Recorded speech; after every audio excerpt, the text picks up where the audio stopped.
David کال کیوں نہیں کرتا؟ کال کرے تو ہم انتظار کی اس اذیت سے نکلیں۔ وہ عجیب سی صورتحال میں گھرے تھے۔ اس نے محض اب اعصابی کشیدگی کا شکار ہونے لگا تھا۔ خود کو کمپوز رکھو، اگر تم خود کو نہیں سنبھال سکے تو باقیوں کو کون حوصلہ دے گا؟ سونے نے اس کے بازو کو نرمی سے باتیں ہوئے سمجھایا تو اس نے ایک طویل سانس لیا اور اس بات میں سر ہلاتے ہوئے لاؤنج میں آیا۔ وہاں سب چہروں پر سوالیہ نشان لیے بیٹھے تھے۔ میرے پاس آپ لوگوں کے لیے خوشخبری ہے۔ اس نے ان سے گفتگو کا آغاز اچھی خبر سے کرنے کا فیصلہ کیا اور انہیں وقاص کے بارے میں آگاہ کیا۔ اس دوران وقاص بھی ان کے درمیان واپس آ گیا تھا۔ سب معاذ اور اسے نئی زندگی کی مبارکباد دینے لگے۔ کچھ متجسس سوالات بھی ہوئے لیکن معاذ نے ٹوک دیا۔ ابھی موقع نہیں ہے کہ وقاص سے یہ تفصیلات معلوم کیے جائیں۔ ابھی کچھ اور مسائل درپیش ہیں اور میں مکمل صورتحال آپ کے سامنے رکھنا چاہتا ہوں۔ وہ انہیں ڈیوڈ کی گفتگو سے آگاہ کرنے لگا۔ پہلے سوچ کر کچھ نہیں بتایا تھا کہ وہ لوگ پریشان ہو جائیں گے، لیکن پھر سوچا کہ ان کی زندگی کے فیصلے میں ان کی رائے شامل ہونا ضروری ہے۔ ہمیں یہاں سے نکلنے کی ایک کوشش تو کر کے دیکھنی چاہیے۔ ہو سکتا ہے ڈیوڈ ہمارے لیے بلف کر رہا ہو تاکہ ہمارے گرد دائرہ تنگ کرنے تک ہمیں یہاں روک سکے۔ سب سے پہلے عالم شاہ نے اپنی رائے دی۔ وکی کو کرنٹ لگنے والا واقعہ ثبوت ہے کہ ان بنگلوں میں کچھ خصوصی انتظامات کیے گئے ہیں اور یہاں سے نکلنا کوئی آسان کام نہیں ہوگا، لیکن کوشش کر کے دیکھنے میں تو کوئی حرج نہیں۔ بالکل، لیکن خیال رہے کہ اس کوشش میں اپنا کوئی نقصان نہ ہو، اس نے تائید کی۔ ہم احتیاطی تدابیر کا خیال رکھیں گے، عالم شاہ نے یقین دلایا۔ ایک بات اور، وکی کی اطلاع کے مطابق علاقے کو پولیس اپنے گھیرے میں لے چکے، اس لیے ایک امکان یہ بھی ہے کہ اگر ہم یہاں سے باہر نکلنے میں کامیاب ہو بھی گئے تو باہر پولیس والے ہمارے استقبال کے لیے موجود ہوں گے۔ اس نے انہیں دوسری بری اطلاع دی۔ پہلے اس لعنتی بنگلے سے باہر نکلے تو پھر پولیس کو بھی دیکھ لیں گے، عالم شاہ نے جھنجھلاتے ہوئے لہجے میں کہا اور اپنی جگہ سے کھڑا ہو گیا۔ سرمد کو لازماً اس کی پیروی کرنا تھی۔ ادا سائیں، اب تک خاموش بیٹھی سجن نے اضطراری طور پر عالم شاہ کو پکارا۔ وہ اعظم کو اندر کمرے میں سلائی تھی اور اب سب کے درمیان بیٹھی ہونے والی گفتگو کو سنتی رہی تھی۔ پریشان مت ہو سجل، ہم جو کچھ بھی کریں گے دیکھ بھال کر کریں گے۔ عالم شاہ نے قریب آ کر اس کے سر پر ہاتھ رکھا اور تسلی دی تو وہ سر کو ہلکی سی جنبش دیتے ہوئے واپس اپنی جگہ بیٹھ گئی، لیکن جس طرح وہ بیٹھے بیٹھے اپنی انگلیوں کو مروڑ رہی تھی اس سے ظاہر تھا کہ مکمل طور پر مطمئن نہیں ہے۔ اس منظر کو دیکھتے معاذ نے اپنے دل میں تکلیف محسوس کی اور پہلی بار ایسا ہوا کہ اسے سجل کی موجودگی اچھی نہیں لگی۔ وہ تھی جس کی موجودگی سے اسے زندگی، رنگ، سانسوں میں تازگی اور دل میں سرور محسوس ہوتا تھا، لیکن اس وہ سوچ رہا تھا کہ سجل کو وہاں نہیں ہونا چاہیے تھا۔ اسے ایسی جگہ ہرگز نہیں ہونا چاہیے تھا جس کے آگے ایک اندھی کھائی تھی اور وہ نہیں جانتا تھا کہ وہ اسے اس کھائی میں گرنے سے بچانے کے لیے کچھ کر بھی پائے گا یا نہیں۔ تمہیں ان لوگوں کو روکنا چاہیے معاذ، یقین کرو، ڈیوڈ نے بہت سنگین لہجے میں دھمکی دی تھی، اور مجھے ڈر ہے کہ اس کے حکم کی خلاف ورزی ہمیں مہنگی پڑ سکتی ہے۔ عالم شاہ سرمد اور جارو کو اپنے ساتھ ملا کر انوپ کی مدد سے کچھ ضروری سامان اکٹھا کر رہا تھا جب سونے نے معاذ سے کہا، وہ احتیاطی تدابیر اختیار کر رہے ہیں، اس لیے مجھے امید ہے کہ کسی بڑے نقصان کا شکار نہیں ہوں گے۔ البتہ میں نے انہیں زبردستی روک لیا تو ان کے دل میں ہمیشہ یہ خلش رہے گی کہ انہیں کوشش تو کرنے نہیں دی گئی۔ ہو سکتا ہے ان کی کوششوں کا کوئی اچھا نتیجہ ہی نکل آئے۔ اس نے اپنے ساتھیوں کے حق میں دلیل دی تو سونے کو خاموشی اختیار کرنا پڑی۔ کیا کرنے کا ارادہ ہے مجھے بتاؤ، میں تمہارا ساتھ دوں گا۔ وہ اپنے ساتھیوں کے قریب چلا آیا۔ تم صرف دیکھو، رسک لینے کا فیصلہ میرا ہے، اس لیے میں جو کچھ کروں گا میں خود کروں گا۔ عالم شاہ نے اسے دو ٹوک جواب دیا۔ اس وقت وہ اپنے سامنے یہیں سے اکٹھا کیا گیا سامان رکھے اس کا جائزہ لے رہا تھا۔ اس سامان میں ایک عدد ٹیسٹر، ہیلمٹ، ربڑ کے دستانوں کی جوڑی اور اسلحہ شامل تھا۔ یہ کیا بات ہوئی؟ میں کوئی تم لوگوں سے الگ تو نہیں ہوں؟ معاذ نے اسے دو ٹوک جواب پر احتجاج کیا۔ الگ نہیں ہو، مگر میں جانتا ہوں کہ تم مجھ سے متفق بھی نہیں ہو۔ ایسے میں تمہیں کسی خطرے میں کیسے ڈال سکتا ہوں؟ ویسے بھی کوئی تم فلمی ہیرو نہیں ہو جو ہر خطرے میں کودنے کے لیے تمہارا ہی انتخاب ہو۔ عالم شاہ سخت بے مروتی کا مظاہرہ کر رہا تھا۔ اس کے اس انداز پر معاذ مسکرا دیا، کیونکہ وہ سمجھ رہا تھا کہ عالم اسے خطرے سے دور رکھنے کے لیے ایسا رویہ اختیار کیے ہوئے ہے۔ میں فلمی ہیرو نہیں ہوں تو تم کس خوشی میں ہیرو بننے کی کوشش کر رہے ہو؟ یہاں کون سا تمہارے کمالات دیکھنے کے لیے تمہاری ہیروئن بیٹھی ہوئی ہے؟ معاذ نے ازراہ مذاق ایک بات کہی، لیکن عالم شاہ کی نظروں میں چھم سے ایک تصویر اتر آئی۔ بات بات پر اپنی چھوٹی سی ناک سکوڑ کر نخرے سے شولڈر کٹ بالوں کو جھٹکا دیتی وہ اجلی رنگت والی لڑکی جس کا نام اجالا تھا، اپنے تمام تر بے مروتی اور کجادائیوں کے باوجود اس کے دل و دماغ سے نہیں نکلی تھی۔ راہ والوں کی قید میں ان کی سختیاں جھیلتے ہوئے بھی اس کا خیال ذہن میں چکراتا تھا، اور نواب بدرالدین کے قید خانے میں بھی اس کے روپ کے چراغ جلتے تھے۔ ایسے میں اگر وہ یہاں سے اس مقام اور موقع پر یاد آ گئی تھی تو کچھ انوکھا نہیں تھا کہ سوچ میں ڈوب گئے۔ معاذ نے اس کے سامنے چٹکی بجائی۔ شاید ہیروئن کی عدم دستیابی پر غور ہو رہا ہے۔ جارو نے بھی چھیڑ چھاڑ میں حصہ لیا۔ یہاں اعصاب کو کشیدہ کرنے والی صورتحال، اس لیے وہ لوگ شعوری طور پر ماحول کو ہلکا پھلکا رکھنے کی کوشش کر رہے تھے۔ اگر مجھے کچھ ہو جائے تو سجل کا بہت خیال رکھنا معاذ۔ عالم شاہ نے اس التجا کو کرتے ہوئے آواز اتنی دھیمی رکھی تھی کہ اس کے سوا کوئی نہ سن سکے۔ کچھ نہیں ہونے والا تمہیں۔ اگر ایسا کوئی وہم ہے تو رک جاؤ اپنے ارادے سے۔ وہ بھی نہیں چاہتا تھا کہ اس گفتگو کو سجل سن پائے، اس لیے اس نے بھی اپنی آواز کو بلند نہ ہونے دیا۔ نہیں، عالم شاہ نے نفی میں سر ہلایا۔ جب طے کر لیا ہے کہ کوشش کرنی ہے تو کر کے رہوں گا۔ اس نے ربر کے دستانوں کی جوڑی کی طرف ہاتھ بڑھایا، لیکن ایک ہاتھ نے اس سے پہلے ہی وہ دستانے اچک لیے۔ یہ کیا کر رہے ہو سرمد؟ اس نے دستانے اچکنے والے کو گھرکا، وہی جو ایک غلام کو نمک حلالی کا ثبوت پیش کرنے کے لیے کرنا چاہیے۔ دستانے ہاتھوں میں چڑھاتے ہوئے اس نے بے نیازی سے جواب دیا، لیکن اس بے نیازی میں بھی اگلے کے لیے احترام میں کوئی کمی نہیں آئی تھی۔ خود کو غلام مت کہو۔ عالم شاہ ناراض ہوا۔ نمک حلال یا نمک خوار تو کہہ سکتا ہوں نا، اور نمک حلالی کی پہلی شرط یہی ہے کہ میں آپ کی جان کو اپنی جان سے قیمتی سمجھوں۔ اب وہ اپنے جوتوں کے تسمے کھینچ کر دوبارہ باندھ رہا تھا۔ حکم کی تعمیل بھی نمک حلالی میں شامل ہے۔ عالم شاہ نے سے باور کروایا، نیت اچھی ہو اور مالک کی بھلائی کی چاہ ہو تو حکم عدولی معاف بھی کی جا سکتی ہے۔ اس نے ہیلمٹ اٹھا کر اپنے سر پر پہنا۔ پاکستان واپس پہنچنے دو، دیکھنا بابا سائیں سے تمہاری اس نافرمانی کی کیسی شکایت لگاتا ہوں۔ وہ بظاہر خفا تھا، لیکن اس کے لہجے میں سرمد کے لیے خصوصی پیار تھا۔ برسوں کے ساتھ میں اس شخص نے سینکڑوں بار اس کا دل جیتا تھا۔ جیسی آپ کی خوشی سائیں، ابھی تو آپ مجھے اجازت دیجیے۔ سرمد نے اس کے آگے ہاتھ جوڑے۔ نہ کر یار۔ عالم شاہ نے اس کے جڑے ہوئے ہاتھ کھولے اور جذباتی انداز میں اسے گلے سے لگا لیا۔ برے وقتوں کا ساتھی، ایثار و وفا کی مٹی سے گوندا وہ شخص کب کا ملازم کی حیثیت سے نکل کر اس کے لیے ایک دوست کا روپ دھار چکا تھا، اور دوستوں کو تو گلے سے لگایا ہی جاتا ہے۔ اب اجازت دیں۔ کچھ دیر بعد سرمد نے ہی نامعلوم لہجے میں کہتے ہوئے اسے خود سے الگ کیا اور باہر کی طرف بڑھا۔ باقی لوگ اس کے پیچھے تھے۔ جارو نے ایک لوڈڈ گن اپنے ہاتھ میں لے لی تھی۔ سرمد مضبوط قدموں سے چلتا مین گیٹ کی طرف گیا۔ عمرہ کے علاقوں کے رواج کے مطابق اطراف میں خاموشی چھائی ہوئی تھی، لیکن وہ سب ایسا محسوس کر رہے تھے جیسے کوئی طوفان آنے کو ہے۔ سرمد نے گیٹ کے قریب پہنچ کر سب سے پہلے ٹیسٹر سے چیک کیا۔ فوراً ہی سرخ روشنی جل اٹھی۔ خدشات کے عین مطابق گیٹ میں کرنٹ دوڑ رہا تھا۔ وہ ربر کے موٹے دستانے اور پیروں میں مضبوط جوتے پہنا ہوا تھا، اس لیے کرنٹ کی موجودگی کی تصدیق ہونے کے باوجود گیٹ کا لاک کھولنے کے لیے آگے بڑھایا ہاتھ اور لاک کی ناب گھمانے کی کوشش کی، لیکن کوشش ناکام رہی۔ اس نے تھوڑا سا زور مزید لگایا تو لاک تو گویا مکمل جام ہو چکا تھا۔ کیا ہوا؟ لاک نہیں کھل رہا۔ اس کے عین پیچھے آکھڑے ہونے والے جاروں نے صورتحال کو محسوس کر کے سوال کیا۔ بالکل جام ہے، ٹس سے مس بھی نہیں ہو رہا۔ پھر اب کیا کرو گے؟ گیٹ پر چڑھ کر باہر کو کودنے کی کوشش کرتا ہوں، اس میں خطرہ ہے۔ تمہارے صرف ہاتھ اور پاؤں کرنٹ سے محفوظ ہیں۔ گیٹ پر چڑھتے ہوئے اگر جسم کا کوئی دوسرا حصہ گیٹ سے چھو گیا تو غضب ہو جائے گا۔ جارو نے اسے اس کے ارادے سے باز رکھنے کی کوشش کی۔ کچھ نہیں ہوگا، میں احتیاط کروں گا۔ سرمد نے اس کے روکنے کی خاطر میں لائے بغیر دونوں ہاتھ گیٹ کے اوپری حصے پر جما کر خود کو اوپر اٹھایا۔ باقی لوگ فاصلے پر کھڑے تھے، اس لیے انہیں اس کے اور جارو کے درمیان ہونے والی گفتگو سنائی نہیں دی تھی۔ سرمد نے احتیاط کو ملحوظ خاطر رکھتے ہوئے آہستہ آہستہ اپنا جسم بلند کیا اور سر باہر نکال کر جھانکا۔ ابھی وہ اطراف کا جائزہ ہی نہیں لے سکا تھا کہ ایک سنسناتی گولی آئی اور ہیلمٹ سے ٹکرائی۔ بائیکرز کے استعمال میں رہنے والا وہ عام سا ہیلمٹ گولی کے آگے کوئی حیثیت نہیں رکھتا تھا۔ گولی نے ہیلمٹ کے پرخچے اڑا دیے اور سب نے سرمد کو الٹ کر نیچے گرتے دیکھا۔ بے ساختہ ہی کئی قدم اس کی طرف دوڑے۔ معاذ قریب پہنچنے سے قبل ہی خون کی سرخی دیکھ چکا تھا۔ وہ سرمد تک پہنچتا اس سے قبل ہی فون کی تیز گھنٹی کی آواز اس کی سماعت تک پہنچی۔ اتنی دیر سے جس کال کا انتظار ہو رہا تھا وہ آ چکی تھی۔ یہ تو نے کیا کیا گلو؟ تم نے اسے کیوں جانے دیا؟ میں کیا کہتا لالا، یہاں بازل پاگل کتے کی طرح اس کی جان کے پیچھے پڑ گیا تھا۔ حامد کے آفر پر اس نے خود انڈیا جانے کا فیصلہ کیا تو مجھے ایسا لگا ہی ٹھیک ہے۔ گلو نے اپنی صفائی پیش کی۔ پاگل کتے کو گولی مار کر اس سے جان چھڑائی جا سکتی تھی، لیکن اب تو وہ بھیڑیوں کے غول کے پیچھے چلا گیا ہے۔ تجھے پتہ ہے وہ کیوں گیا ہے؟ وہ اس لیے گیا ہے کہ اسے معاذ کے ملنے کی امید دکھائی دی ہوگی۔ تو پھر وہ بالکل ٹھیک گیا ہے لالا۔ وہ اسی کام کے لیے تم لوگوں کو چھوڑ کر یہاں خوار ہو رہا تھا۔ اب جب اسے راہ مل گئی ہے تو تم اتنے پریشان کیوں ہو رہے ہو؟ گلو کو حیرت ہوئی۔ وہ میرے اکلوتے بھائی کی نشانی اور میرے خاندان کا آخری چراغ ہے گلو۔ میں اسے جیتا دیکھنا چاہتا ہوں، لیکن وہ جن کی راہ پر لگ گیا ہے وہ بہت ظالم ہے۔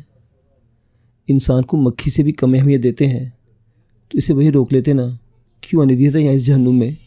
گلو لالا کا پرانا وفادار تھا، چنانچہ لالا کے دکھ نے اسے بھی دکھی کر دیا۔ روکنا چاہتا تھا، بتانا چاہتا تھا کہ اتنا پیسہ لٹا کر، اتنے چکر چلا کر اور سب کچھ تیاگ کر دنیا کے اس الگ تھک گوشے میں آ بیٹھا ہوں تو صرف اس لیے کہ اپنے بھائی کی نسل کو بچا سکوں، دنیا کے ہنگاموں سے دور اپنی زندگی کے آخری دن اپنے خاندان کے ساتھ گزار سکوں، وہ زندگی جی سکوں جسے دولت اور طاقت کی ہوس میں نے خود چھوڑ دیا تھا، لیکن نہیں کہہ سکا، کہہ ہی نہیں پایا۔ کیوں نہیں کہا لالا؟ کہنا تو چاہیے تھا، گلو تڑپا۔ میں ڈر گیا تھا کہ وہ میری بات نہیں مانے گا۔ اس کے باپ نے بھی اپنی محبت کی خاطر مجھے چھوڑ دیا تھا، وہ بھی نہیں رکتا۔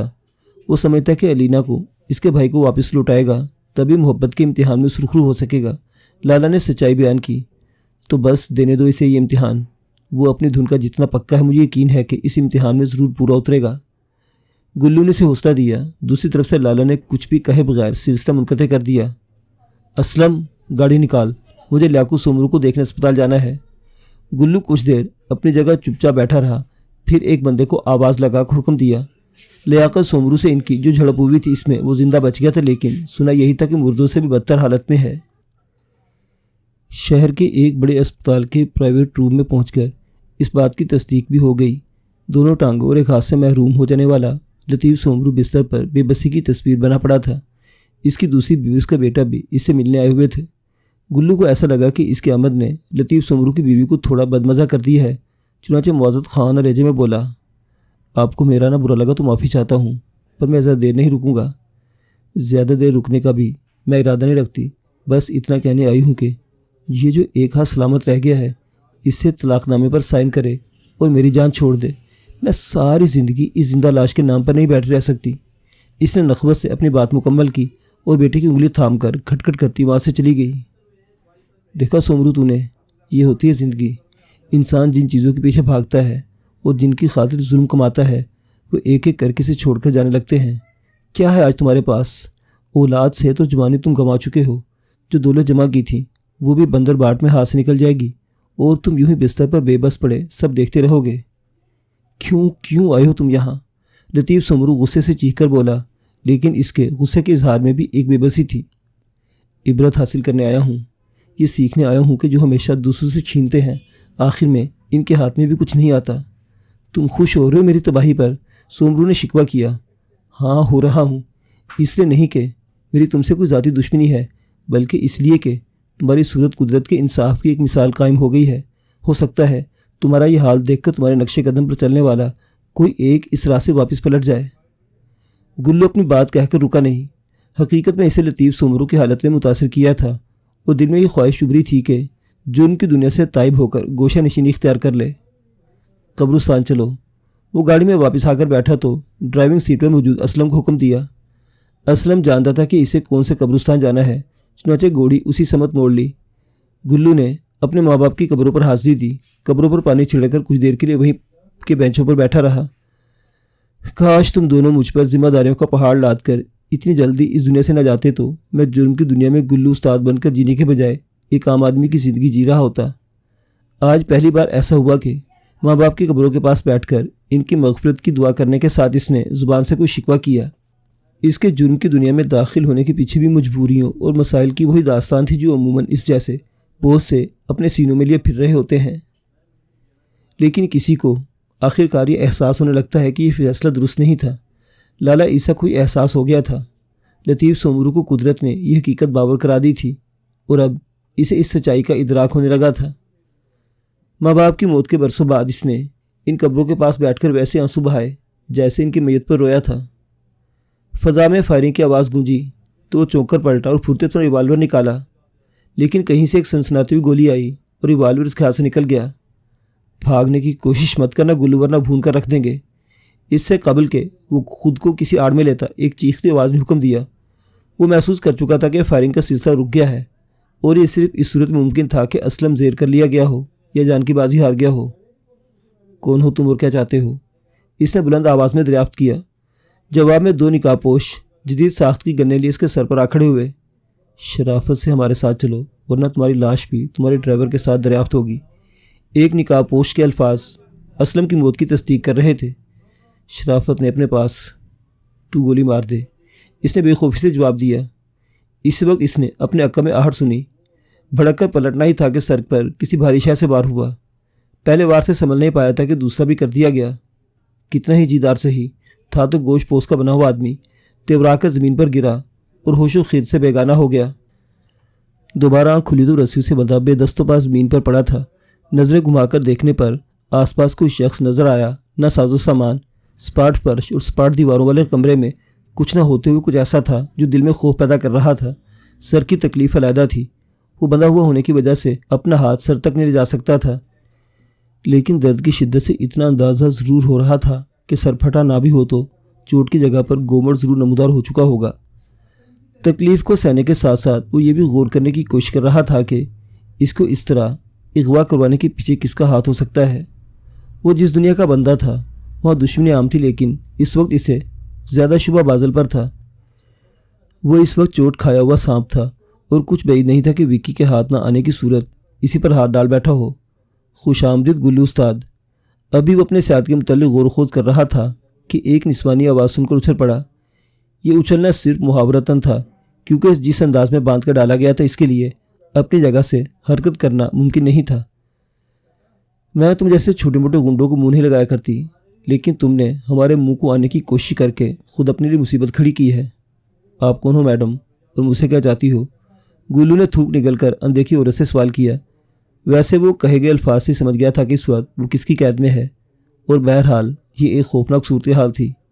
سیدھا سوال کرتی ہوں، وقاص اور وکی کے بارے میں جو کچھ جانتے ہو صاف صاف بتا دو۔ حکم صادر ہوا۔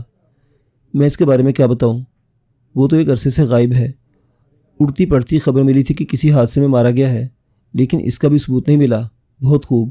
اس کا جواب سن کر وہ زہریلے انداز میں ہنسی۔ وہ جسے اپنا گونگا بہرا گارڈ بناتے ہوئے اتنے عرصے سے گلے لگائے گھومتے رہے، وہ کیا تمہاری بہن کا یار تھا؟ زبان سنبھال کر بات کرو میڈم۔ گلو استاد نے کبھی کسی کی ماں بہن کو ٹیڑھی نظروں سے نہیں دیکھا، اس لیے اپنی ماں بہن کے خلاف بھی کچھ نہیں سن سکتا۔ گلو کو اس کے جملے پر طیش آیا۔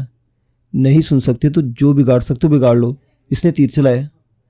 شیر کو پنجرے میں بند کر کے اس پر کوئی بھی پتھر پھینک سکتا ہے۔ گلو کو بھی اس بات کا احساس ہوا کہ بھلا وہ ایک آواز کا کیا بگاڑ سکتا ہے؟ پتھر مارنا معمولی کام ہے، ہم تم جیسے شیروں کو چوہا بنا کر اس سے بھی کمتر مخلوق بنا کر اپنے پیروں تلے کچل سکتے ہیں۔ اگر تم نے میرے سوالوں کے درست جواب نہ دیے تو تمہیں اس کا تجربہ بھی کروا دوں گی۔ عورت کا لہجہ سخت سے سخت ہوتا جا رہا تھا۔ گلو کو اس کے لہجے کی سختی سے زیادہ اس بات کی فکر تھی کہ اسے وکی کے بارے میں کیسے علم ہوا۔ اس بات کی تو قریبی ساتھیوں کو بھی اطلاع نہیں دی گئی تھی۔ جس سوال کا جواب میں جانتا ہی نہیں وہ آپ کو کیسے دوں؟ جو جواب مجھے معلوم تھا اسے آپ قبول نہیں کرو گی۔ اچھا لطیفہ ہے، لیکن میں تمہیں بتا دوں کہ اس بات کا اعتراف وکی نے خود اپنی زبان سے کیا ہے۔ کیا؟ گلو کی سماعتوں پر بم پھوٹا تو وہ رد عمل دیے بغیر نہیں رہ سکا۔ جواب میں میڈم نے زوردار کہکا لگایا۔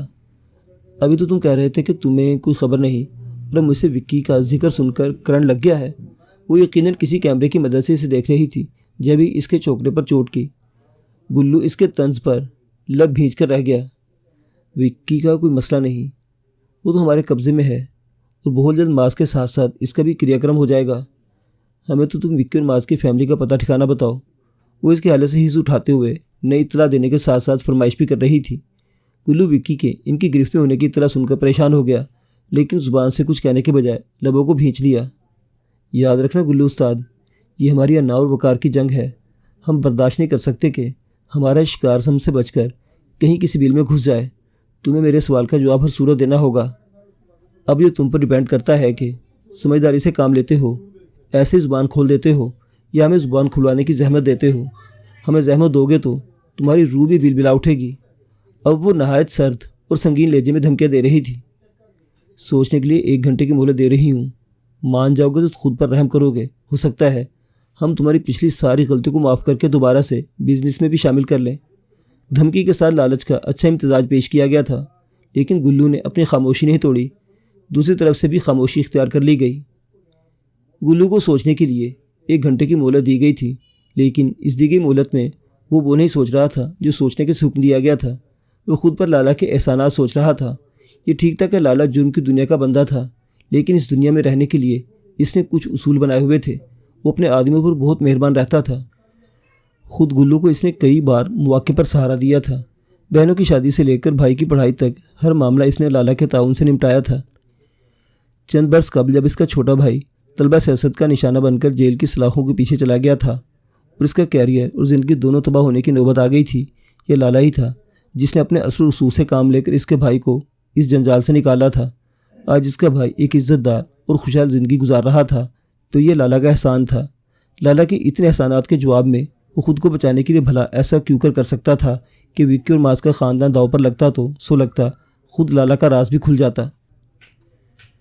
انسان کتنی ہی طاقت، اختیار اور دولت حاصل کیوں نہ کر لے، اس کے اندر ایک گھر، ایک پرسکون زندگی اور خاندان کی آرزو کبھی نہیں مرتی۔ خود پر خول چڑھا کر جینے والے لالا عیسیٰ کے دل میں بھی یہ آرزو چھپی ہوئی تھی۔ وکی نے ایلینا کی خاطر سب کچھ چھوڑ چھاڑ کر اپنا گھر بسانے کا فیصلہ کیا تو لالا کے اندر دبی آرزو نے بھی دھیرے دھیرے سر اٹھاتی چلی گئی۔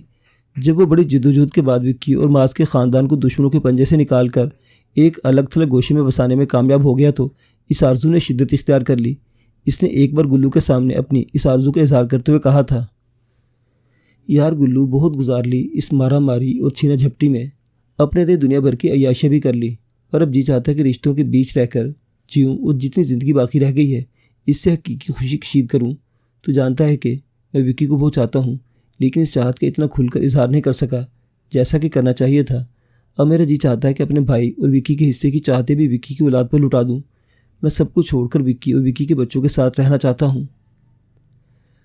اور یہ اس آرزو کی شدت ہی تھی کہ لالا نے اپنا راج پاٹ چھوڑ کر گوشہ نشین ہونے کا فیصلہ کر لیا۔ اس نے جیتے جی خود کو دنیا کے لیے مار دیا۔ اس کے اس ناٹک میں رنگ بھرنے کے لیے اس کے ایک پرانے وفادار نے اہم کردار ادا کیا۔ وہ شخص لالا سے حیرت انگیز مشابہت رکھتا تھا اور اس مشابہت کی بنیاد پر ہی گروہ میں شامل کیا گیا تھا۔ قدرتی مشابہت کو مزید بہتر کرنے کے لیے اس کی کچھ سرجریز بھی کروائی گئی تھیں اور تربیت بھی دی گئی تھی۔ یوں مکمل طور پر لالا کا روپ دھارنے کا اہل ہو گیا تھا۔ لالا جب ضرورت محسوس کرتا تھا اپنے اس ہم شکل کو اپنی جگہ استعمال کر لیتا تھا۔ اس سارے معاملے کی گنتی کے چند ایک وفاداروں کے سوا کسی کو خبر نہیں تھی۔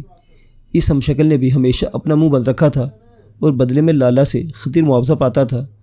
وہ ہم شکل پھیپھڑوں کے کینسر میں مبتلا ہوا تو لالا نے اس کا ہر ممکن علاج کروایا، لیکن اس کا مرض قابو میں نہ آیا۔ اس سٹیج پر پہنچ گیا کہ وہ خود اپنے منہ سے اپنی موت کی آرزو کرنے لگا۔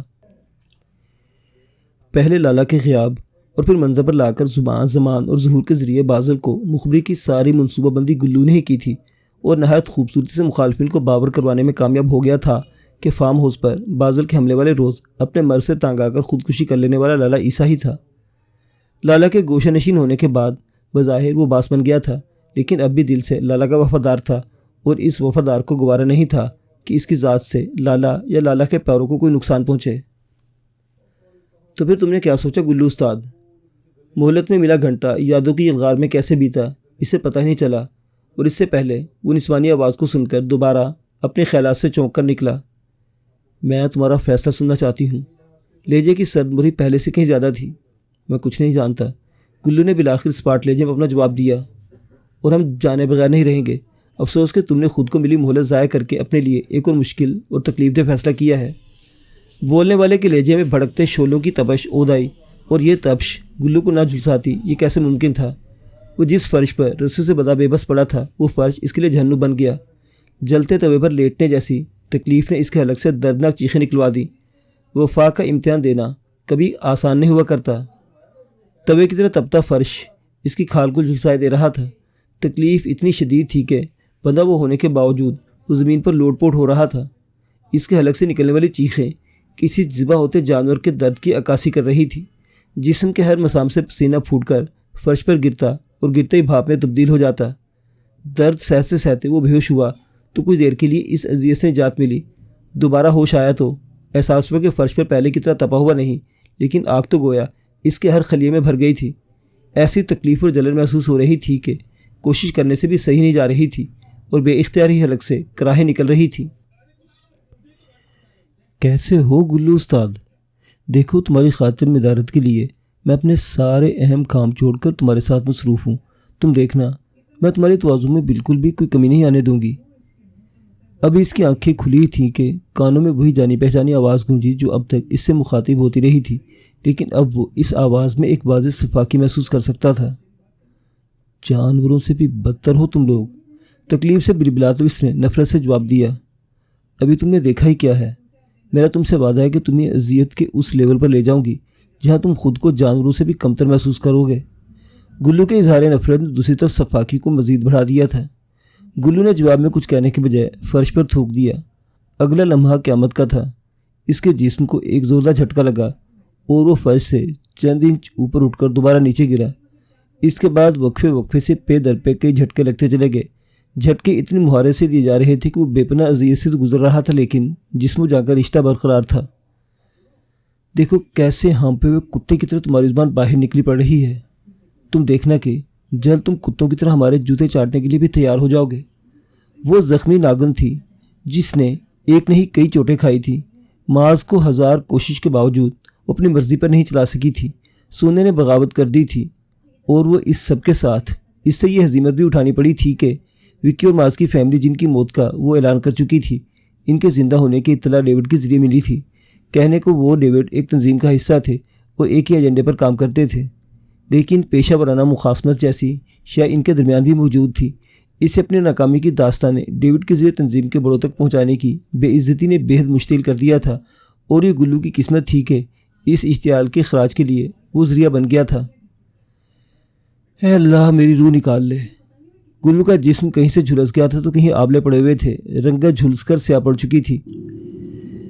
ایسے میں اپنا بھرم وفا قائم رکھنے کے لیے اس نے سرگوشی میں اپنے رب سے التجا کی، لیکن وہاں نصب جدید اور حساس حالات نے اس سرگوشی کو بھی اس ظالم کی سماعتوں تک پہنچا دیا، اور اس نے ایک جنونی کہکا لگایا، مانگو مانگو، موت کی دعا مانگو، لیکن یاد رکھو کہ میرے سوال کا جواب دینے سے پہلے موت بھی تم پر مہربان نہیں ہوگی۔ تم میرے اور میرے رب کے درمیان نہ آئے عورت۔ مانا کہ میں بہت گناہگار ہوں، لیکن ہوں اپنے رب کا بندہ، اور جب کوئی بندہ اپنے رب کو دل سے پکارے تو وہ اپنے بندے سے منہ نہیں پھیرتا۔ تیرے جیسے زمینی خداؤں اور فرعونوں کی میرے رب کے آگے ایک نہیں چل سکتی۔ گلو کی رگوں سے خون اچڑ چکا تھا اور جسم کے ریشے ریشے میں درد کی سوئیاں پہ عوض تھیں، اس لیے اس وقت اس کے لیے بولنا بھی ایک کار دشوار تھا۔ پھر بھی وہ سرگوشی نما آواز میں اکھڑتی سانسوں کے ساتھ اپنے دل کی بات کہہ گیا۔ ناکامی کی حد تک و طاقت کے زوم میں مبتلا میڈم ایکس کو اس کے الفاظ تیر کی طرح لگے۔ دماغ میں غصے کی چنگاریاں بھڑکی اور نفرت نے اپنے اظہار کے لیے عقل کو سلب کر لیا۔ اب تک زبان کھلوانے کے لیے نپے تلے برقی جھٹکے لگائے جا رہے تھے، ان کی جگہ شدید ترین جھٹکے نے لے لی۔ گلو کے تکلیف سے تڑپتے جسم نے ایک آخری جھٹکا لیا اور وہ ہمیشہ کے لیے اذیت سے نجات پا گیا۔ جنون کی لہر گزر جانے کے بعد میڈم ایکس نے گلو کا بے روح جسم دیکھا تو ششتر رہ گئی۔ اس کا قیدی اس کی آنکھوں کے سامنے قید سے فرار ہو گیا تھا، اور وہ ایک اور ناکامی کے داغ کے ساتھ پھٹی پھٹی آنکھوں سے اس کی لاش کو دیکھ رہی تھی۔ وفا نبھانے کا عزم رکھنے والے کے جذبے کی اس کے رب نے لاج رکھ لی تھی۔ معزز سامعین حضرات، یہ داستان ابھی جاری ہے، بقیہ واقعات اگلی قسط میں۔